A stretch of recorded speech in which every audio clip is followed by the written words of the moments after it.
Welcome back to channel. Halo teman-teman semua.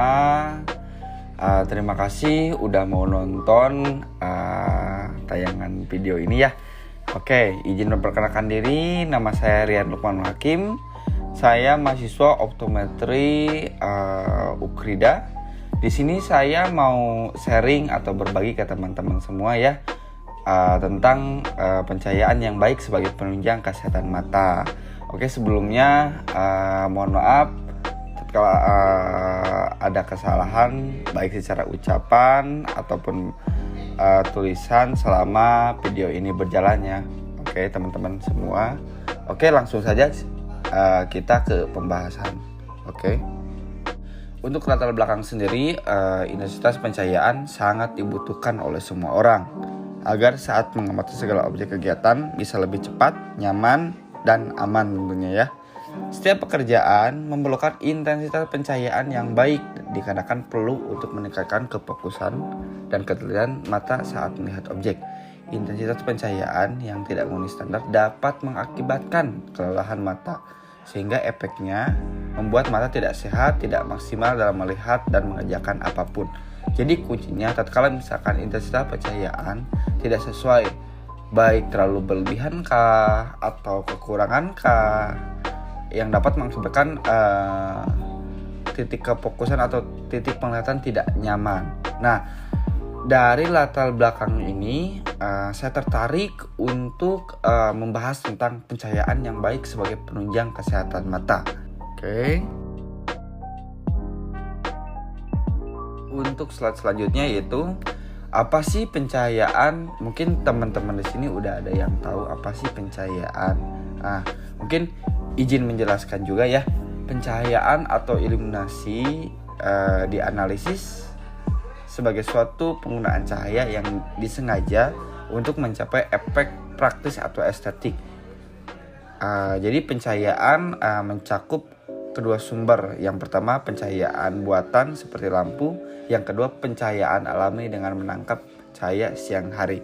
Nah, pencahayaan yang tepat dapat meningkatkan kinerja tugas, meningkatkan tampil suatu area, atau memiliki efek psikologis positif pada penghuninya. Jadi, tatkala misalkan intensitas pencahayaan sesuai yang kita inginkan, efeknya sangat beragam dan sangat efektif. Yang pertama, dapat meningkatkan tampilan suatu area yang kita lihat. Yang kedua, memiliki efek psikologis positif bagi penghuninya. Mungkin untuk pemaparan lebih jelasnya tentang efek-efek apa saja yang dipengaruhi dari intensitas pencahayaan ini, mungkin nanti akan dibahas di slide berikutnya ya teman-teman semua. Untuk slide selanjutnya yaitu faktor yang mempengaruhi pencahayaan. Nah, di sini ada beberapa faktor ya teman-teman.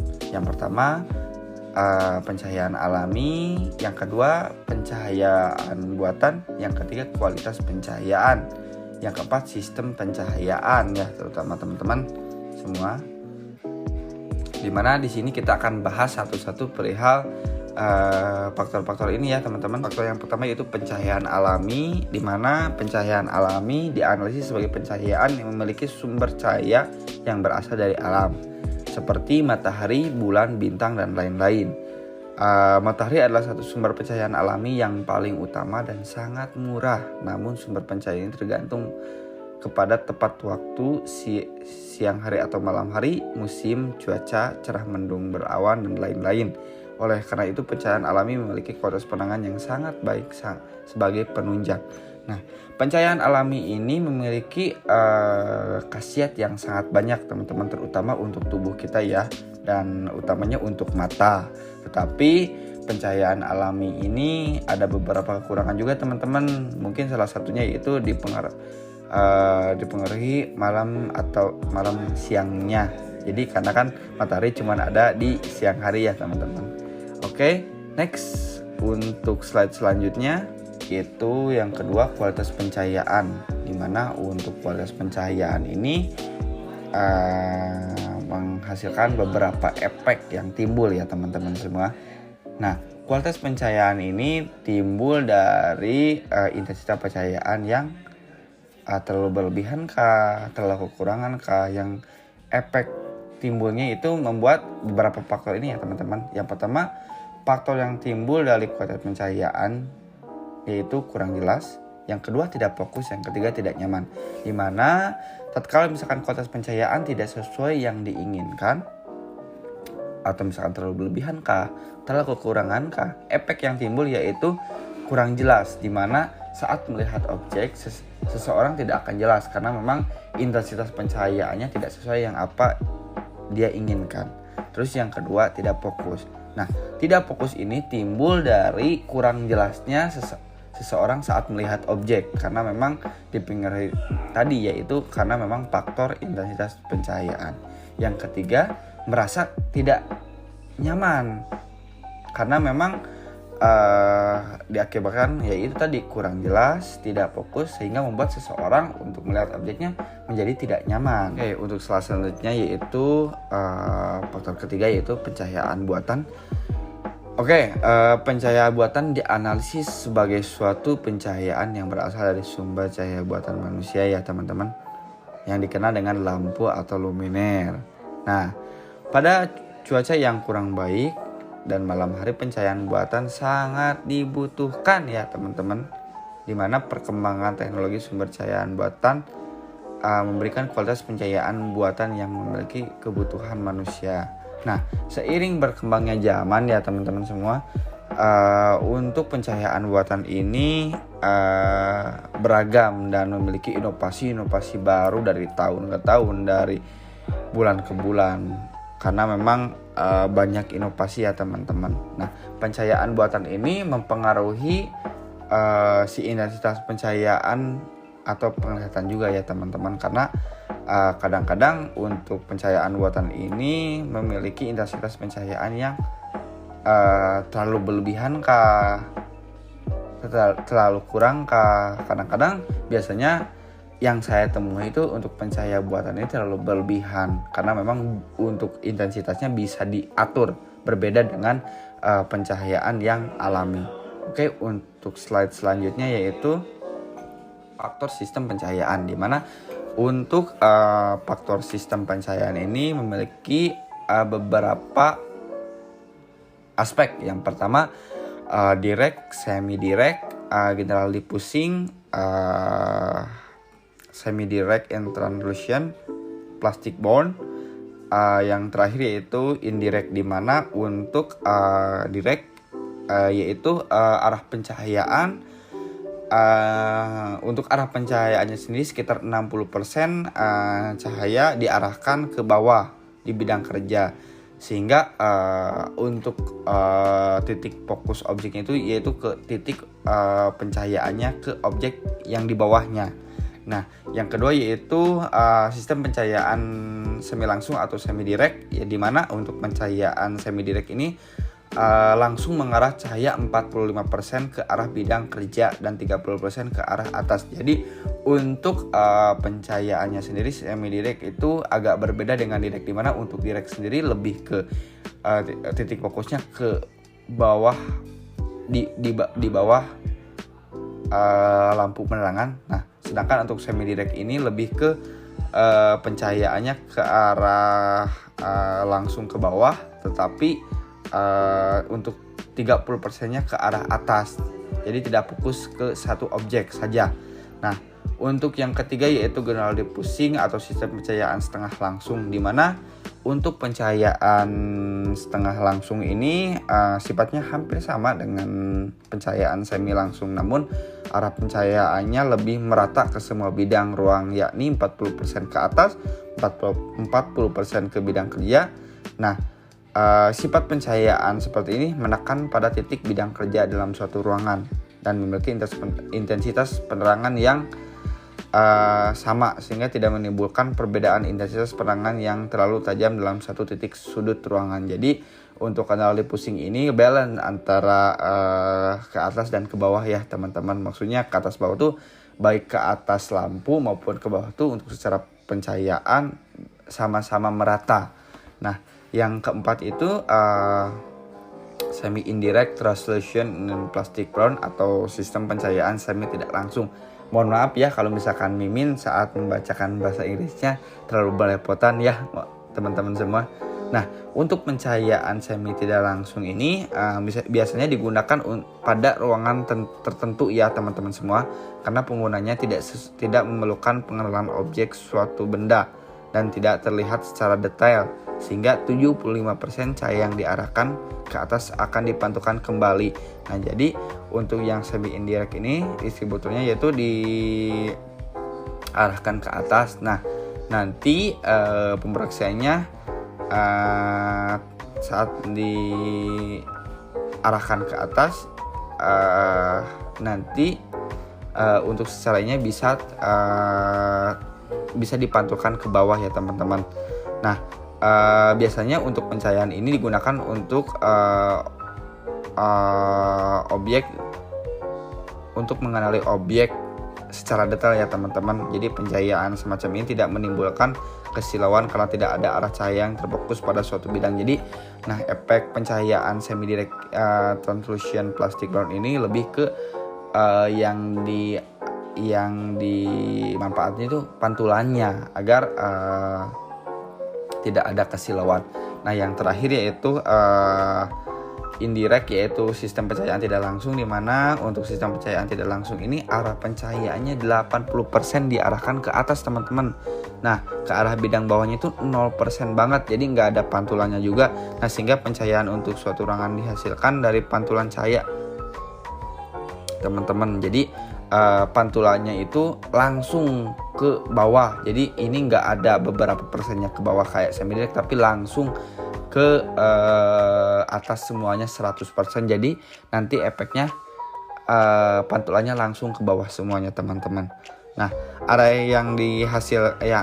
yang diterangi bukan merupakan suatu bidang melainkan suatu ruangan. Jadi intensitas penerangan umumnya rendah karena diharapkan sinar yang datang lebih merata teman-teman, dan tidak menyilaukan. Nah, jadi kalau misalkan teman-teman semua pengen intensitas pencahayaannya yang tidak menyilaukan, nah lebih bagusnya tuh dan cocoknya tuh pakai indirect teman-teman. Nah, oke, slide selanjutnya. Di sini Mimin mau ngeliatin nih contoh gaya hidup yang membuat mata kurang sehat. Nah, di sini ada 6 gambar ya yang Mimin liatin. Nah, gambar yang pertama yaitu si kakak saat lihat HP di kamar. Nah, kita lihat nih untuk gambar yang pertama, pencahayaan dari ruangannya nggak ada nih teman-teman, tapi pencahayaan dari HP sangat terang banget. Nah, faktor ini dianalisis dapat mengakibatkan kerusakan mata, karena memang kan untuk pencahayaan HP itu kan ada sinar birunya ya teman-teman. Tatkala misalkan si pencahayaan ruangannya nggak ada, secara tidak langsung pencahayaan yang dari HP itu langsung kontras ke mata. Jadi karena nggak ada penghalang nih dari sinar lampu. Nah, efeknya apa? Nah, dari pencahayaan yang berlebihan dari HP dengan sinar yang dari ruangan nggak ada, efeknya sinar biru akan masuk ke mata, yang efeknya nanti akan mengakibatkan kelainan refraksi nih teman-teman, bisa miopia ataupun sinderka atau kelainan refraksi yang lain. Nah, gambar yang kedua yaitu gambar screenshot HP ya teman-teman. Nah, ini di sini ada setting pencahayaan. Kadang-kadang kita untuk pencahayaan HP itu sangat berlebihan teman-teman, yang efeknya hampir sama. Tatkala misalkan pencahayaan HP lebih terang dibandingkan pencahayaan ruangan, mengakibatkan si kontras sinar biru yang dari elektronik terutama dapat masuk secara langsung ke mata karena memang nggak ada daya penghambatnya nih teman-teman. Oke, contoh gaya hidup yang kurang baik nih yang ketiga yaitu tatkala misalkan seseorang ini ada gambar si mas-mas yang melihat objek komputernya terlalu dekat nih teman-teman. Nah, untuk jarak penglihatan ke komputer atau ke elektronik nih teman-teman, sebenarnya ada ergonominya nih teman-teman. Nah, kalau misalkan yang kayak si mas ini nih, yang gambar ketiga ini dirasa sangat kurang baik nih teman-teman. Oke, yang keempat nih, ini bukan gambar desain ya teman-teman, tapi ngelihat ini pencahayaan yang terlalu berlebihan nih teman-teman. Kadang-kadang pencahayaan yang terlalu berlebihan ini dapat mengakibatkan si mata ekstra kerja keras untuk melihat objek karena memang terlalu silau nih teman-teman. Nah, yang gambar yang kelima nih teman-teman sama kebalikannya. Kalau yang tadi terlalu terang, nah yang ini terlalu gelap nih, tahu gelap. Nah jadi pencahayaan yang terlalu gelap ini dapat mengakibatkan si mata harus ekstra kerja keras dalam identifikasi karena memang nggak ada pencahayaan banget nih teman-teman. Nah yang keenam kadang-kadang seseorang yang memiliki aktivitas sangat komplit atau sangat ekstra di dalam komputer atau di HP kadang-kadang tidak melindungi matanya. Nah salah satu yang harus dilindungi tatkala misalkan kita aktivitas setiap harinya nih sering di komputer atau di HP, saya lebih menganjurkan untuk memakai lensa yang ada anti radiasinya. Jadi secara tidak langsung sinar biru yang masuk dari elektronik agak terhambat dan terfilter teman-teman semua.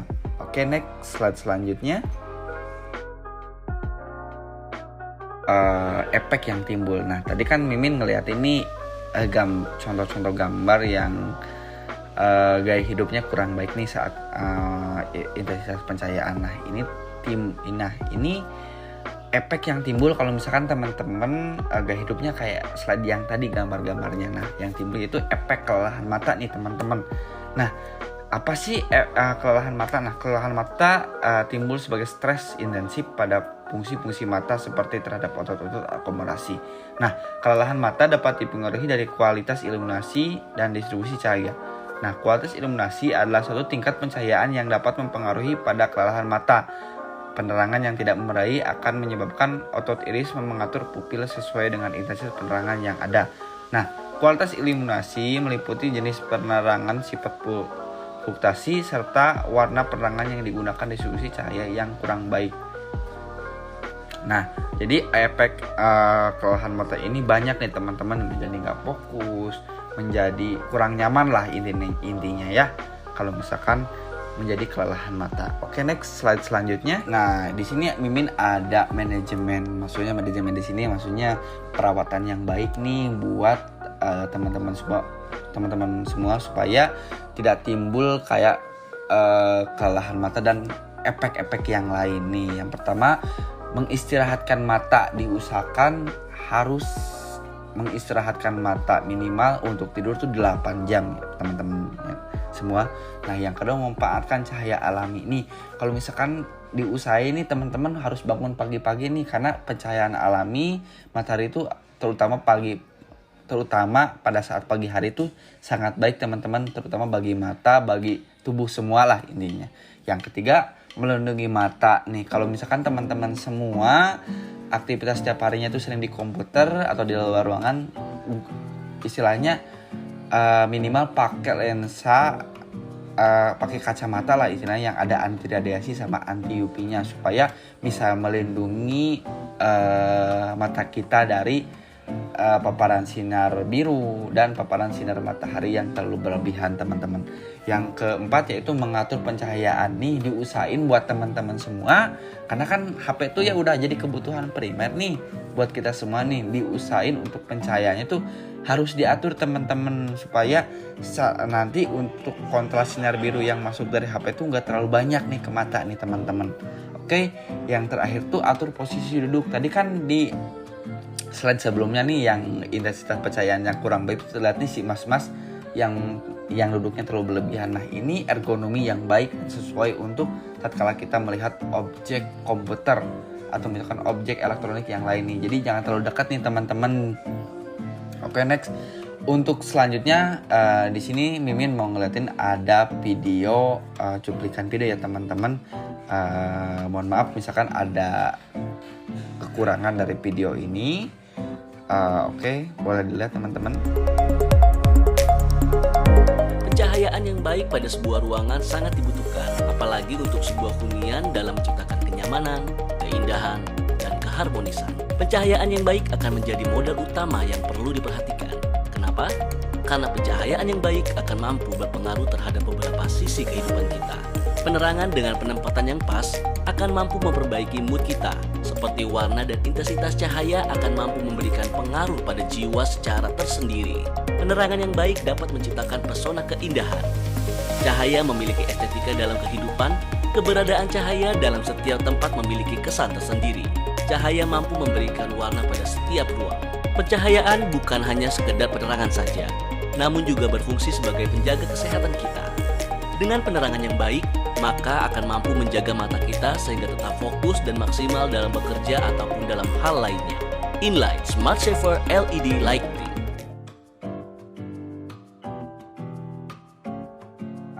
Mungkin dicukupkan sekian teman-teman. Mohon maaf apabila Mimin ada kesalahan baik secara penulisan nih teman-teman atau maupun kata-kata. Maklum Mimin masih pemula cuy, jadi banyak kekurangannya teman-teman. Sebelumnya Mimin ucapkan terima kasih udah yang mau nonton video ini. Terima kasih banget. Mudah-mudahan dari video ini teman-teman bisa teredukasi dan bisa meningkatkan kualitas hidup, terutama soal intensitas pencahayaan ya teman-teman. See you next time teman-teman.